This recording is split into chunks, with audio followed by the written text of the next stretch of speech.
날마다 솟는 샘물과 함께하는 오늘의 큐티 시간입니다. 4월 14일 화요일, 오늘의 말씀은 요한복음 12장 12절로 19절의 말씀입니다. 그 이튿날에는 명절에 온 큰 무리가 예수께서 예루살렘으로 오신다는 것을 듣고 종려나무 가지를 가지고 맞으러 나가 외치되 호산나 찬송하리로다. 주의 이름으로 오시느니 곧 이스라엘의 왕이시여 하더라. 예수는 한 어린 나귀를 보고 타시니 이는 기록된 바 시온 딸아 두려워하지 말라. 보라, 너의 왕이 나귀 새끼를 타고 오신다 함과 같더라. 제자들은 처음에 이 일을 깨닫지 못하였다가 예수께서 영광을 얻으신 후에야 이것이 예수께 대하여 기록된 것임과 사람들이 예수께 이같이 한 것임이 생각나더라. 나사로를 무덤에서 불러내어 죽은 자 가운데서 살리실 때에 함께 있던 무리가 증언한지라. 이에 무리가 예수를 맞으면 이 표적 행하심을 들었음이러라.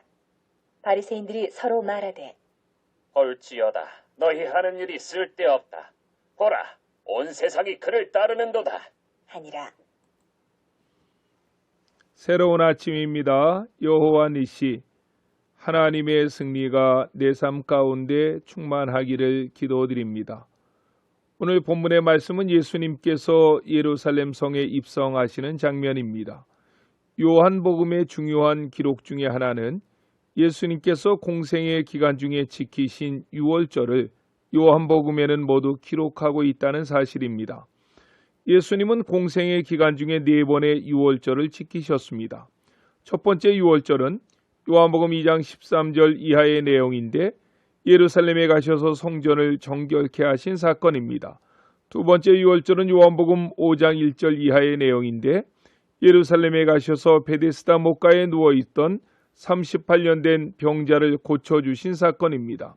세 번째 유월절은 요한복음 6장 4절 이하의 내용으로 이때 예수님은 예루살렘에 오시지 않고 벳세다 광야에서 오병이어의 기사이적을 행하셨습니다.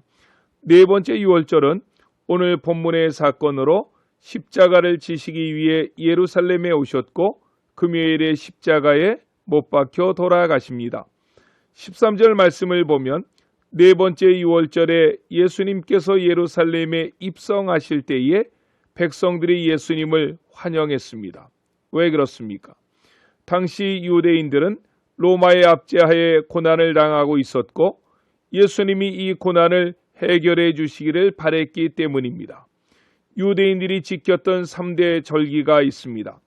유월절, 맥주절, 초막절입니다. 당시 유대인들에게 유월절에 주는 의미는 더욱 컸습니다.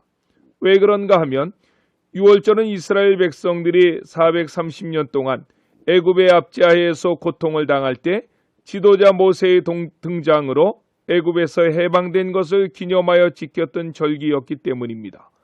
로마 압제하에 고생하던 유대인들은 모세와 같은 지도자, 아니 그보다 더 위대한 지도자 메시아의 출현을 통해 제2의 유월절이 발생되기를 소망했습니다. 그래서 당시 유월절에는 다른 절기보다도 더 많은 유대인들이 예루살렘으로 몰려왔습니다. 역사가 요세푸스의 기록을 참조해 보면 예수님 당시 유월절에 죽은 양의 숫자가 25만 6,500마리였다고 합니다. 한 가족당 한 마리의 양을 바쳤다고 생각하면 그 모인 인원수를 추산해 볼 때 100만 명이 훨씬 넘습니다. 예수님께서 십자가에 못 박혀 돌아가신 유월절에 예루살렘의 거리는 인산이네, 사람들로 인해 발 들여놓을 틈이 없었습니다. 그런데 그 며칠 전에 예수님께서는 예루살렘에서 얼마 떨어지지 아니한 베다니 마을에서 큰 기사와 이적을 일으키셨습니다. 죽은 지 4일이 지나 썩은 냄새가 나는 나사로를 살리신 사건입니다. 뿐만 아니라 그분으로 인해 소경이 눈을 떴고 문둥병자가 나음을 받았으며 보리떡 5개와 물고기 2마리로 5,000명을 먹이고도 12강주리가 남게 하시고 파도를 잠잠케 하셨고 이분이 말씀을 하실 때에는 그 영향력이 바리새인이나 석인가들이 말을 전할 때와는 비교도 할 수 없는 능력이 있고 설득력 있는 말씀을 선포하고 다니셨습니다. 그런데 바로 그분이 제자들을 이끌고 예루살렘 성으로 입성하시는 것입니다. 유대인들은 예수님의 입성을 바라보며 큰 흥분과 기대와 감격을 억누르지 못합니다. 본문 12절 13절 말씀을 보십시오. 그 이튿날에는 명절에 온 무리가 예수님께서 예루살렘으로 오신다는 것을 듣고 종려나무 가지를 가지고 맞으러 나와 외치되 호산나 찬송하리로다 주의 이름으로 오시는 이여 곧 이스라엘의 왕이시여 하더라 라고 했습니다. 얼마나 멋진 광경입니까?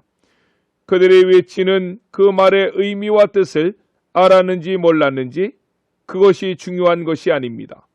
중요한 것은 예루살렘 성에 입성하신 그분은 참으로 누구인가 하는 것입니다. 예수님은 누구입니까?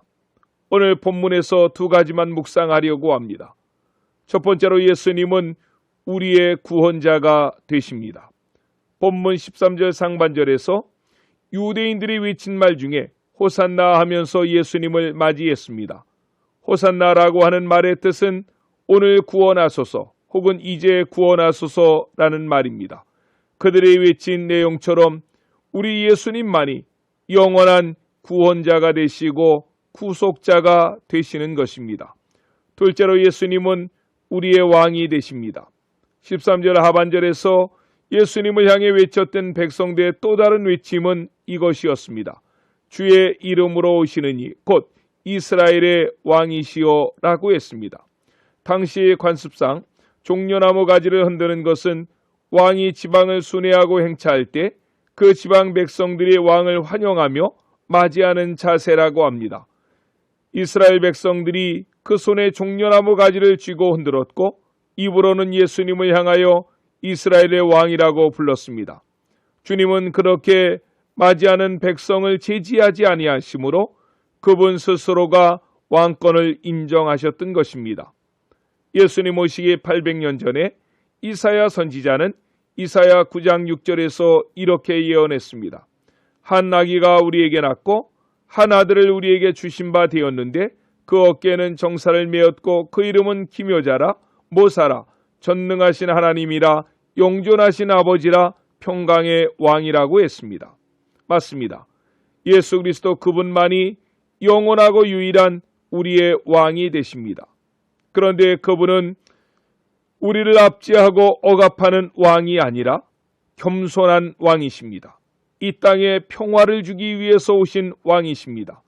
그 사실을 몸으로 보여주기 위해서 예수님은 스가랴서 9장 9절의 예언대로 나귀의 작은 것 곧 새끼 나귀를 타고 입성하셨다고 14절에서는 말씀하고 있습니다. 2000년 전 예루살렘 성에 입성하신 예수 그리스도, 그분만이 우리의 구원자이시고 만왕의 왕이 되십니다. 당시 유대인들은 예수님을 정치적인 메시아로만 생각했기 때문에 한 주간이 지나기도 전에 그를 십자가에 못 박으라고 소리 질렀지만 우리는 그렇지 않습니다. 주님만이 만주의 주가 되시고 만왕의 왕이 되시며 나의 구원자가 되신다는 이 사실로 인해 오늘도 감격하고 감사하며 살아갑니다. 오늘 하루도 그분의 영광을 위해서 힘껏 살아가시는 모든 성도님들이 되시기를 주님의 이름으로 간절히 축원합니다.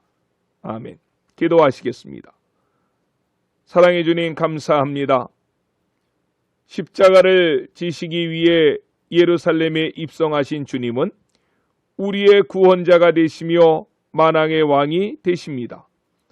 오늘 하루 이 험악한 세상 속에서도 우리를 구원해 주시고 다스려 주시옵소서.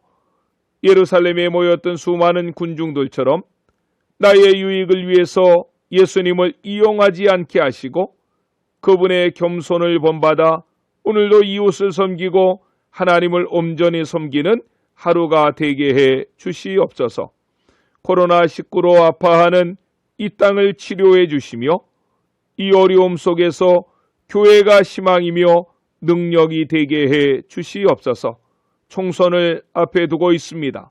하나님을 두려워하고 백성들을 참 사랑하는 신실한 일꾼들을 세워주셔서 이 땅에도 소망이 넘치게 해 주시옵소서. 예수님의 이름으로 간절히 기도드렸습니다. 아멘.